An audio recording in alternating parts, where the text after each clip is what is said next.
তাই season change হওয়ার সাথে সাথেই কিন্তু বেবিসদের একটু এক্সট্রা কেয়ার নিতেই হবে।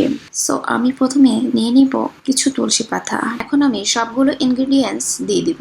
এখন কিন্তু যে স্টেপটা আমি ফলো করব এটা কিন্তু রাতে করতে হবে।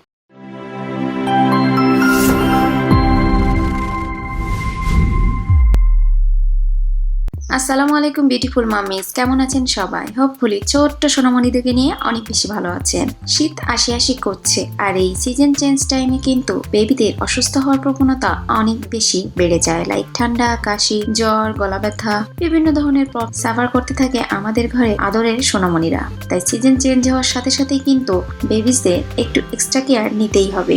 আর এই ভিডিওর থ্রুতে আমি এমন কিছু home remedy tips and tricks দিব যেগুলো ফলো করলে আপনারা বাসায় বসে বাচ্চাদের ঠান্ডা কাশির মতন সমস্যাগুলো দূর করতে পারবেন, প্লাস বেবিদের রোগ প্রতিরোধ ক্ষমতাও অনেক বেশি বৃদ্ধি পাবে।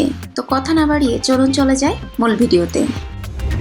আজকের হোম রেমেডি তৈরি করতে আমার প্রথমেই লাগবে তুলসী পাতা। তুলসী গাছ আমাদের সবারই কম বেশি থাকে। সো আমি প্রথমে নিয়ে নিব কিছু তুলসী পাতা, দেন আমি সেগুলো খুব ভালোভাবে ওয়াশ করে নিচ্ছি। আর তুলসীর গুণাগুণ সম্পর্কে বলে শেষ করা যাবে না, আমরা সবাই কম বেশি জানি এটা সর্দি কাশি ঠান্ডার জন্য কতটা উপকারী।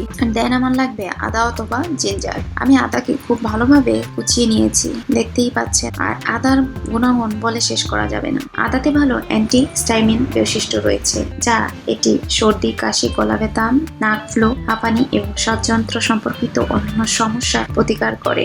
এটি শ্বাসনালীর সংকোচন নিয়ন্ত্রণ করে এবং অ্যালার্জি থেকে মুক্তি করতে অনেক বেশি হেল্প করে। আর আমি নিয়েছি হলুদের গুঁড়া হাফ টিস্পুন। আপনারা চাইলে এখানে কাঁচা হলুদটাও ইউজ করতে পারবেন, সেটা আরো বেশি কার্যকরী হবে। আর হলুদ শুধু স্কিনের জন্য না, শরীরের রোগ প্রতিরোধ ক্ষমতা বৃদ্ধি করতে অনেক বেশি ভূমিকা রাখে। এন্ড সব শেষে লাগবে মধু। আর মধুর উপকারিতা সম্পর্কে আমরা সবাই জানি। চুলায় একটি পাত্রে বিশুদ্ধ খাবার পানি নিয়ে নিচ্ছি 1 কাপ পরিমাণ। এখন আমি সবগুলো ইনগ্রেডিয়েন্টস দিয়ে দিব, শুধুমাত্র মধুটা ছাড়া। মধুটা আমি পরে অ্যাড করে নিব। আর চুলার আঁচ থাকবে মিডিয়াম ফ্লেমে। এখনো পর্যন্ত পানিটা হাফ কাপের মতো হয়ে আসছে, ততক্ষণ কিন্তু জাল করতে হবে। সো এই তো হাফ কাপের মতো হয়ে এসেছে। এখন আমি চুলাটা অফ করে দিচ্ছি। সো এখন খুব সুন্দরভাবে সেকে নিচ্ছি। আপনারা ট্রাই করবেন কুসুম কুসুম গরম অবস্থায় কিন্তু বাচ্চাদের সার্ভ, সেটা আরো বেশি কার্যকরী হবে। আর 6 মাস থেকে 1 বছর বয়সী বাচ্চাদের কিন্তু মধু অ্যাড করার কোনো প্রয়োজন নেই। তারা যেটা খায় বেস্ট মিল্ক অথবা ফর্মুলা মিল্ক, সেটার সাথেই মিক্স করে দিবেন। 1 চামচের বেশি নয়। আর 1 বছরের উপরের বাচ্চাদের মধুর সাথে মিক্স করে দেন তাদেরকে খাওয়াবেন। দৈনিক 2 চামচের মতো খেতে পারবে 1 বছরের উপরের বাচ্চারা। আমি তো আমার বাচ্চাদের যখনই ঠান্ডা কাশির মতো প্রবলেম, সরাসরি ডক্টরের কাছে না গিয়ে এই হোম রেমেডি গুলো ফলো করি। সো আমি অনেক ভালো রেজাল্ট পেয়েছি। আপনারাও ট্রাই করতে পারেন। ইনশাল্লাহ আপনাদের বাচ্চাদের ওষুধ ছাড়াই ঠান্ডা কাশির মতন সমস্যাগুলো ঘরেই দূর করতে পারবে। চলে যাব সেকেন্ড স্টেপে। বাচ্চারা তো ফ্রুটস অলওয়েজ টাইম খায়। শীতকালে উইন্টার টাইমে ফ্রুটস গুলো দেওয়ার ট্রাই করবেন। ভিটামিন সি যুক্ত যেগুলো ফ্রুটস আছে সেগুলো বেশি বেশি দেওয়ার ট্রাই করবেন। লাইক মাল্টা, লেমন, অরেঞ্জ, এগুলো বেশি বেশি দেওয়ার ট্রাই করবেন। কারণ ভিটামিন সি যুক্ত খাবারে কিন্তু বাচ্চাদের রোগ প্রতিরোধ ক্ষমতা বৃদ্ধি করতে অনেক বেশি সাহায্য করে। তো চলে যাব থার্ড স্টেপে। আর এখন কিন্তু যে স্টেপটা আমি ফলো করব এটা কিন্তু রাতে করতে হবে। এটা আমার বাচ্চা ডক্টর আমাকে বলে দিয়েছিল।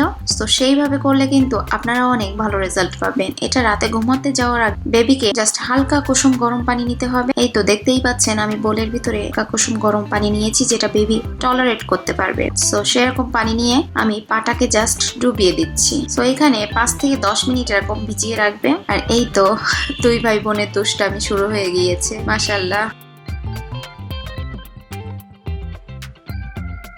সো 10 মিনিট হয়ে গিয়েছে। আমি এখন পাটাকে খুব ভালোভাবে ড্রাই করে নিচ্ছি। সো রেগুলার যে ময়শ্চারাইজারটা আপনারা লাগান সেটা আগে লাগিয়ে নেবেন, দেন এই হোম রেমেডি অয়েলটা মাসাজ করবেন। আমি এখন এটা কিন্তু আমি নিজে বানিয়েছি। আর এটার রেসিপি যদি আপনারা চান আমি ডেসক্রিপশন বক্সে লিংক দিয়ে দিই, চেক আউট করতে ভুলবেন না। এই অয়েলটা আমি খুব ভালোভাবে মাসাজ করে নিচ্ছি। পায়ে, হাতের তালুতে, গলায় দিতে পারেন, কানে, মাথায় দেওয়ার কোনো দরকার নেই। এই হোমমেড অয়েলটা কিন্তু বাচ্চাদের জন্য অনেক বেশি উপকারী। সো আপনারাও কিন্তু এটা ট্রাই করতে পারেন। আর এই তো 2 ভাই বোনের দুষ্টামি শুরু হয়ে গিয়েছে। ঘুমাতে যাওয়ার আগেও তাদেরকে একটু দুষ্টামি করতে হবে। আমার আয়াস 80 আগে যা দেখবে সেটাই কপি পেস্ট করবে। মাশাআল্লাহ। একজন মায়ের কাছে এর থেকে ভালো দৃশ্য আর হতেই পারে না। চোখের সামনে বেবিস গুলা বড় হয়ে যাচ্ছে, এর মতো আনন্দ আর কিন্তু মা বাবার থাকতে পারে না। যাই হোক, সবাই আমার বেবিদের জন্য অনেক দোয়া করবেন, রেমেডি গুলো অবশ্যই ফলো করবেন, দেখবেন অনেক বেশি ভালো রেজাল্ট পাবেন। সো আজকে এই পর্যন্তই, পরবর্তীতে হাজির হয়ে যাব নতুন কোনো ভিডিও নিয়ে। ততক্ষণে সবাই ভালো থাকবেন, সুস্থ থাকবেন, আর চ্যানেলটি অবশ্যই সাবস্ক্রাইব করতে ভুলবেন না। আল্লাহ হাফেজ।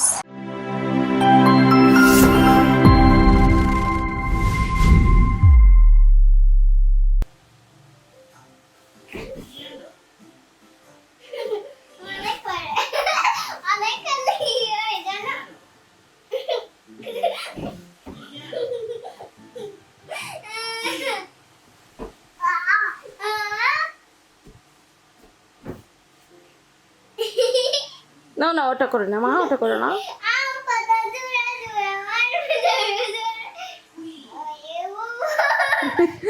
ও আসতেছে।